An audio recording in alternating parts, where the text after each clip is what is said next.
Bom dia, muito bom estar aqui mais uma vez com vocês. E dessa vez a gente vai encerrar o nosso capítulo, né, sobre teoria dos clusters, uma teoria desenvolvida por Daniel Rust, onde ele explica muito detalhadamente tudo isso no seu livro Perigo, Amor à Vista, no capítulo 6. Então, hoje nós vamos falar sobre o cluster 3, que é o cluster fraterno.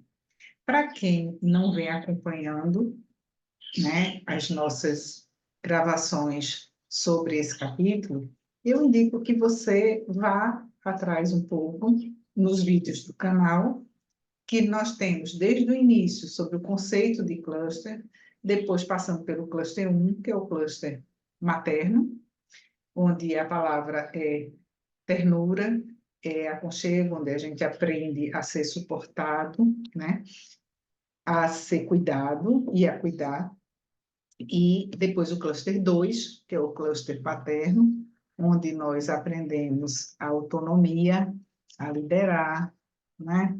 A andar sobre as nossas próprias pernas, né? E, finalmente, chegamos ao cluster 3, que é o cluster fraterno, que é onde, após aprender a receber e aprender a dar, no cluster 1 nós aprendemos a receber, no cluster 2 nós aprendemos a dar, nós vamos aprender a trocar, a compartilhar. Então, a palavra essencial do cluster 3 é essa construção do nós e esse compartilhar, né? Que vai marcar boa parte da nossa vida adulta, né? Então, eu vou compartilhar aqui, né, a tela agora para a gente falar um pouquinho sobre o cluster 3.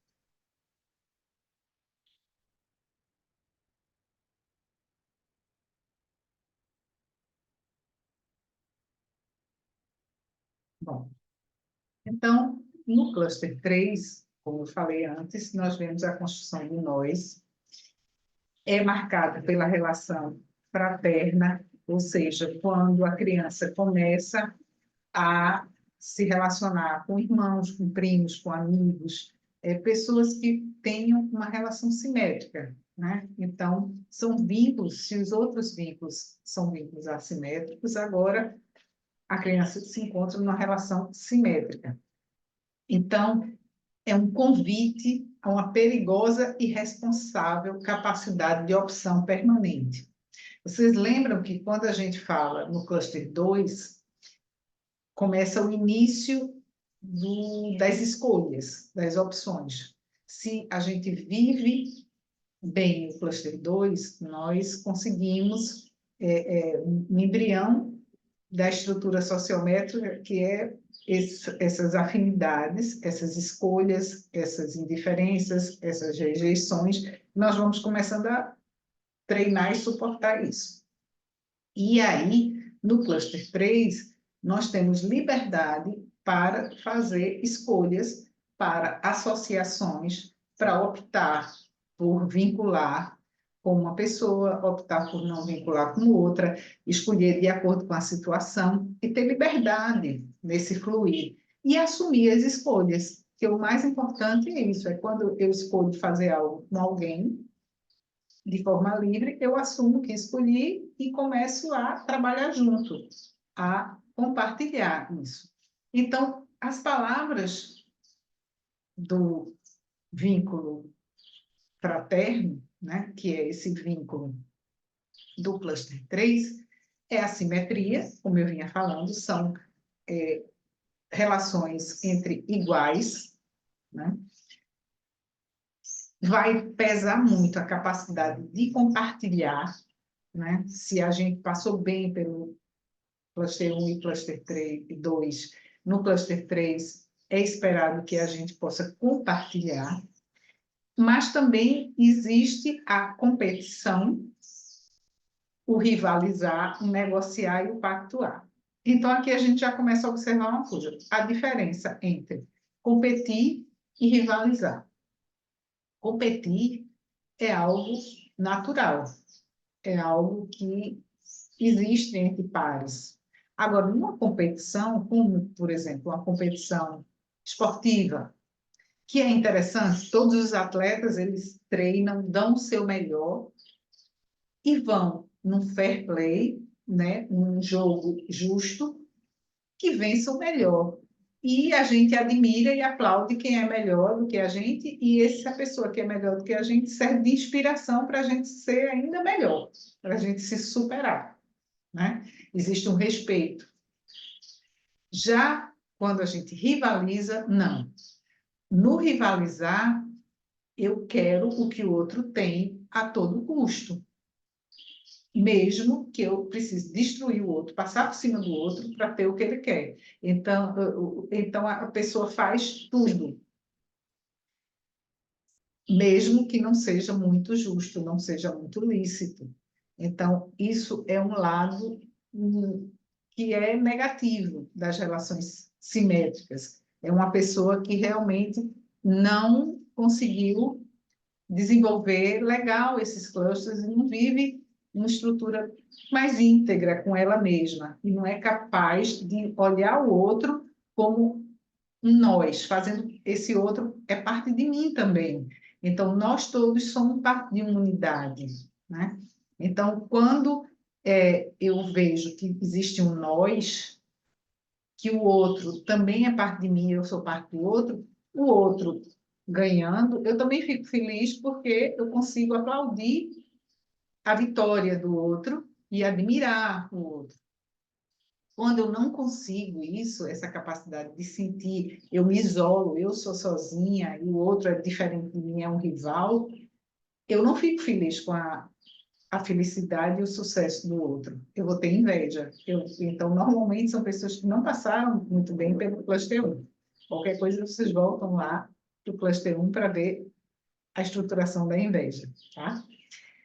Então, se eu tenho essa capacidade de compartilhar nas minhas relações, eu consigo competir de forma honesta, justa, madura, então eu vou ser capaz de negociar, né? Então, a grande dificuldade que a gente tem hoje no mundo são essas duas palavras, negociar e pactuar. Primeiro, negociar porque eu tenho que ver o bem comum, não só olhar para mim, para o meu umbigo. Então, a gente vai negociar algo que seja bom e seja justo para todos. E pactuar, eu preciso assumir a minha posição, eu preciso assumir a minha escolha, me responsabilizar por mim e pela palavra que eu dou aos outros, né? Então, resumindo, os três clusters, que são uma proposta de entender o desenvolvimento, né, em direção a essa maturidade, o ser humano que seja maduro, que esteja pronto para dar sua colaboração nessa construção desse mundo melhor, dessa utopia moreniana, onde existe um lugar para cada um, e cada um vai ocupar o seu lugar e vai se responsabilizar por si, pelo resto da humanidade, né? Então, nesse trabalho em direção à humanidade, à maturidade com que eu vou lidar com a minha humanidade, com a humanidade dos outros, nós temos dois parâmetros. A qualidade do vínculo, se são vínculos bons que a gente vai desenvolvendo desde o nascimento, e o tempo à medida que vai passando, né? Então, inicialmente a gente tem esse holding, que é o cluster 1, onde justamente a gente vai ser suportado, se a gente é bem suportado, se a gente aprende o que é a ternura, tem a capacidade de se fragilizar, a gente consegue receber o que a gente precisa, a gente passa para o cluster 2, onde a gente vai ter esse ground, onde a gente vai ter autonomia, a gente vai poder dizer não, dar limites, assumir as escolhas, né, ter uma vida responsável por si próprio, né? Então, desenvolvendo essas duas partes do holding, do grounding, a gente vai o quê? Para o sharing, a gente vai compartilhar, a gente vai contribuir como seres humanos no social, na comunidade, na humanidade. Então, eu vou ser um ser humano mais justo, mais humano, melhor, né? Mais harmônico, na medida que eu me desenvolvi bem e que eu tive vínculos que me matrizaram de forma adequada. E aí é exatamente o que a gente vê, que o fato de ser acolhido e aceito no cluster 1 gera autoestima, e aí a gente pode receber.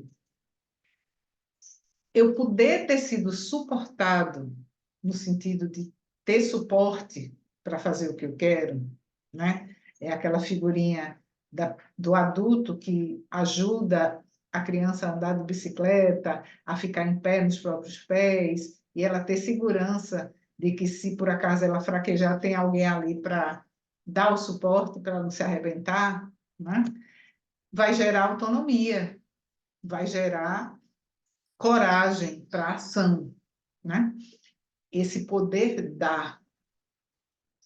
E aí, essa construção do nós vai justamente poder desenvolver esse dar e receber constante, que é o que acontece na vida adulta nessa construção do nós, que permite compartilhar e construir um mundo melhor para todos. Então, a referência é essa, né, do livro de Bustos, e aí nós vemos que, vamos assim, encerrando esse capítulo, que, na minha opinião, é maravilhoso e muito estruturante na compreensão que nós temos do desenvolvimento humano e uma prática direta, assim, uma aplicação direta na postura que nós precisamos ter como terapeutas. Porque, ora, a gente vai ser terapeuta do cluster 1, quando o paciente precisa e não passou bem nesse cluster. Ora, nós temos que ser terapeutas do cluster 2,